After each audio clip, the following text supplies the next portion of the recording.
is Chiara and I'm a Pilates teacher specializing in core work, mobility and injury rehab. Today I'm going to be taking you through a 10 minutes lower body mobility and stretch session. For this session you need no tools at all, you just need a mat and yourself. We're starting placing the feet in front of your hips or maybe a little bit wider, hands behind you and slightly inclining our body towards the back of the mat. The first exercise, we'll start with moving the knees side to side. It is a nice, gentle exercise to check in with your lower body.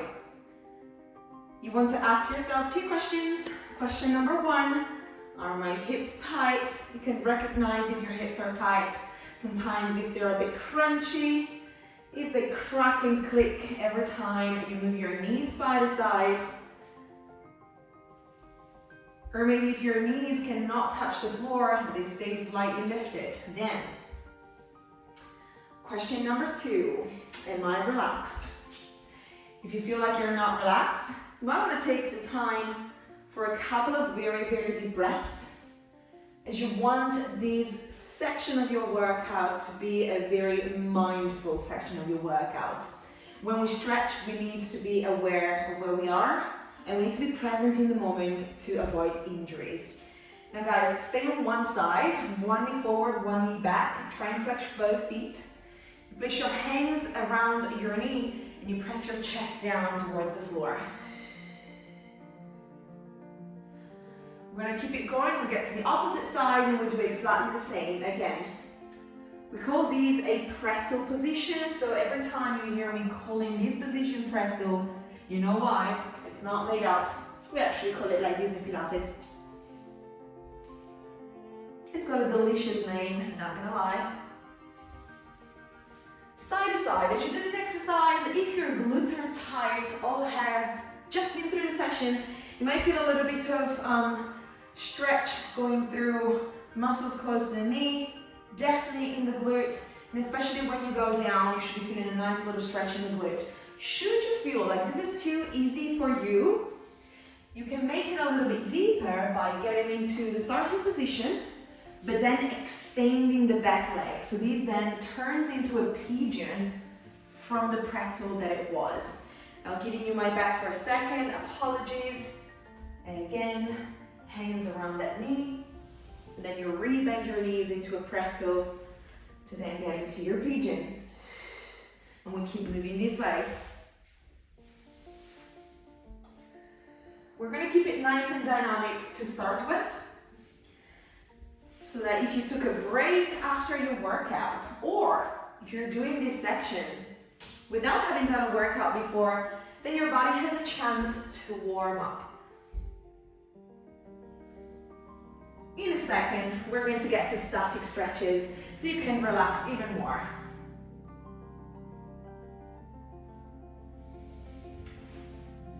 We're going to do these a couple of more times.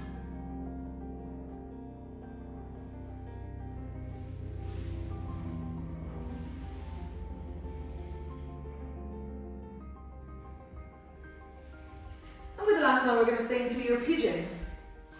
Now, pigeon will look different on everyone. So for some people that are a little tight to the front of the hips, like me, surprise, maybe you won't be able to touch the front of the hip with the floor. If you can, good for you. But if you cannot, don't get frustrated. We're gonna get there the more we warm up.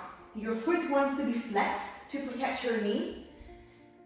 And if you want, you can drop your elbows down. If you want an extra stretch, as long as it feels safe and not super painful, you can lengthen through the arms. We're gonna hold this stretch for 10, 9, 8, 7. Everybody take a deep breath, inhaling through the nose and exhaling through the mouth. Last thing, last two, and last one. Walking your hands back. Your next step is to do your pigeon on the opposite side again. The foot to the front goes flexed to be able to protect the knee. And the back leg extends. Again, either onto your elbows, or if you want to get deeper, you can extend your arms and drive your chest down towards the floor. We're going to stay here for 10, 9, 8, 7. You guys take another deep breath again, in through the nose and out through the mouth for the last 4 seconds. Last 8, 2, and 1. Bring your legs forward in front of you. We extend them in front of us. We flex the feet. If this is not possible, you can also bend your knees a little tiny bit. We inhale to reach the arms for the ceiling and we exhale to curl forward. You can round your spine and reach for the toes. We keep it dynamic, inhaling, lifting the arms to the ceiling, exhaling, folding over. Do it 3 more times. Inhale, lift. Imagine someone's pulling you from your arms, so you lift even taller. Exhale, round. 2 more. Inhaling, lift. Exhaling, rounding. Last one. Inhaling, lift.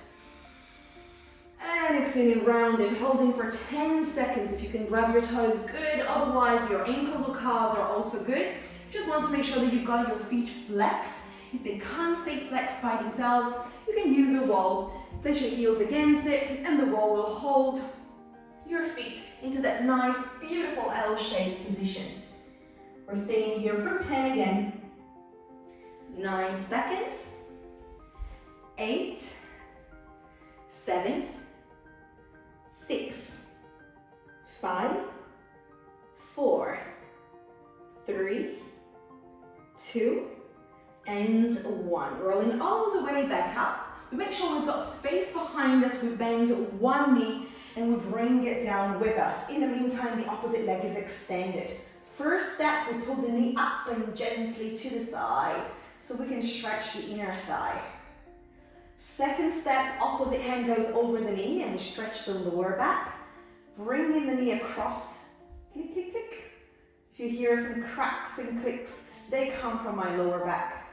With the knee coming across, you should be feeling a nice stretch going through your middle and lower back.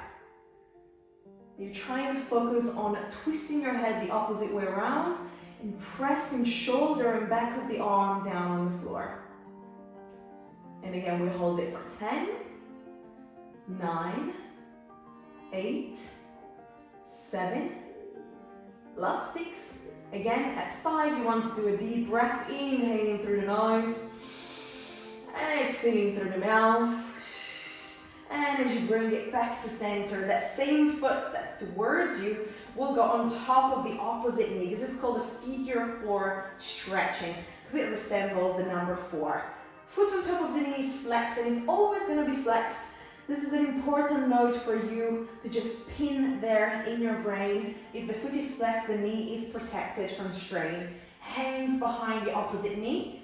We pull that knee towards us, and if we want to make it deeper, we push the other knee away from us. We stay here for 10 seconds again.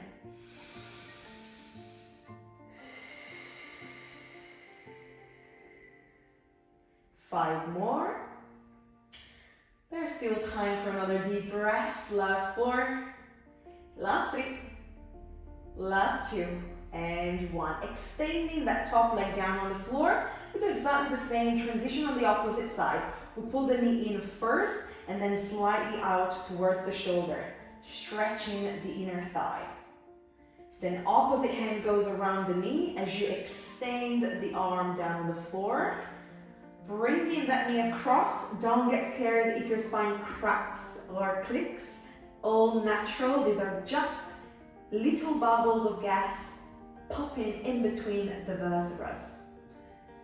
Twisting your head the other way around if available. We hold it for 10, 9, 8, 7. Again, time for a very deep breath. Last 3, 2, and 1. Bring that leg back to center. Remember, this foot flexes to protect its knee. And it goes on top of the opposite knee, which jumps into your hands. Now, as we pull the knee that we have into our hands towards us, we can also push the opposite one away from us. We're going to stay here for 10 seconds again. Deep breaths coming in through the nose and going out through the mouth. 5 more seconds. Last 4, 3, 2, and 1. Bringing both feet down. We extend the legs out with a little bit of abs. We're going to reach the arms up towards the ceiling and roll up. If you are pregnant, pause and get up from the opposite side. So you want to roll onto your side and use the top hand to push the floor away from you. This is safe for pregnancy. Your baby is going to feel good. Now, once you have your legs in front of you, we're going to get into the hip flexors. We're going to start with level number 1, which is the easier one and less stretchy. One knee bends out while the opposite leg is still in front of us. If comfortable, you can extend this leg.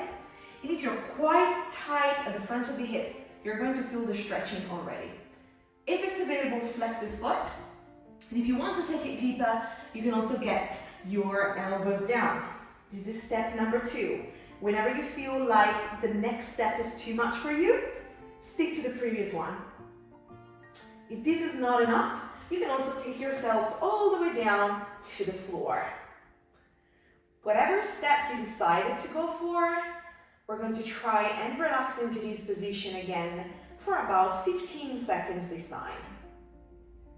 If I have any very stretching person here, you can also hug the opposite knee into your chest to make this stretch next level. 10 more seconds. 9, 8, 7, 6, 5, 4, 3, 2, and 1. Re-extending that leg, coming up however you feel comfortable. If you're pregnant, the best way to come up is to retake that knee up. Again, roll to the side and push yourselves up. If you're not pregnant, you can come up through your abdominals, and the series starts again. We bend the knee out. It's the opposite one. We either stay here, or bring the elbows down, or bring the whole body down, or next level with a knee into the chest. We have approximately 15 seconds. And we take a deep breath. 10, 9, 8, 7. Time for another very deep breath. Again, in through the nose and out through the mouth. Last 2 and last 1. Re-extend that leg. Maybe you want to extend both legs and roll up. Remember, if you're pregnant, you want to roll from the side for safety reasons. You don't want to do any positions. You don't want to get into any positions that resembles a crunch. Last exercise for today. We're going to bend our knees, come up into a little froggy position. Now, if this squat is not available to you because your heels cannot touch the floor, that's completely okay. You place your hands down and you start rocking forward up to the tippy toes. If you can get your knees down, really stretch the toes and the bottom of your foot. And as you rock back, get your heels as close as you can get them to the floor. If you can, take your heels down and your arms up. Balance for a second. And then again, reaching forward, knees go down. Reaching back, stretching through the calves. By the way, little side note. Your flexibility in your calves and tendons, it's due, yes, to how much you stretch, for sure, but also to genetics. So you might be a person that stretches every day, but if your genetics says, I just want short tendons, then you're never going to get to touch the floor, which is completely okay. This is not a position that you really need in life. So as long as you feel the stretch, that means you're doing something good for your body.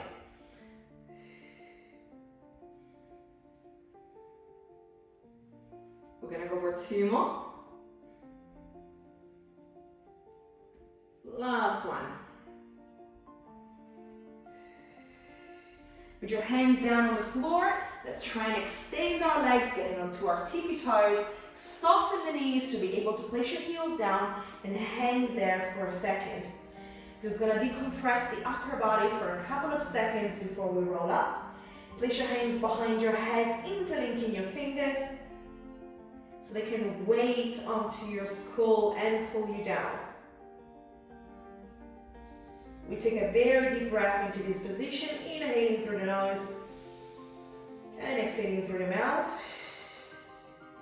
And then from there, replace your hands down on the floor, walk your hands forward and drop your knees, and finally widen the distance between the knees to get into your child's pose, pressing your chest down as you walk your hands forward.